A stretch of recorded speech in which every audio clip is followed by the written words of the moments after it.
আরে তুই কি কস? ও কামডা কসে কি? ও একটা জাইল্লা হইয়া ও চেয়ারম্যানের বোনের লগে প্রেম করতাছে, এই বিষয়টা তো মানতে পারলাম না। যাই হোক, চেয়ারম্যানের খবরটা দিতে হইব। হ ভাই, আপনি ঠিকই কইছেন। ওই জাইল্লা রে আর চেয়ারম্যানের বোনরে যদি আজকে আমরা একসাথে না দেখতাম, তাহলে এই প্রেম কই যাইয়া পৌঁছাইতো এর কোনো ঠিক ঠিকানা নাই। হ, তুই যাই কস, চেয়ারম্যানের কাছে আমাকে এই বিষয়টা কইতে হইব। কারণ চেয়ারম্যান আমাকে আত্মীয় লাগে, আর ওরা যেই কাম কাজ করা দোষছিল, এই বিষয়টা সামান্য হইলো আমাদের গায়ে লাগে। ভাই ভাই, ওই যে চেয়ারম্যান সাহেব আইতাছে, চলেন। আমি ছাড়া আর এই গ্রামবাসীর আছে কিরা? আমি তো আরে গ্রামবাসী সব। চেয়ারম্যান সাহেব, সি সি সি সি, এই কথা যে আমি আপনার কেমনে কই? কি হইছে? এত সিসি করতেছো, বিষয়টা তো বুঝলাম না।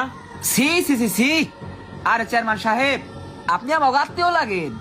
তাছাড়া আপনি হইলেন এই গ্রামের অভিভাবক, আমাদের চেয়ারম্যান। আপনার বইনে যদি রাস্তাঘাটে নদীর পারে এরকম উল্টাপাল্টা করে বেড়ায়, এইগুলা তো আমাদের গায়ে লাগে। আমার বোন?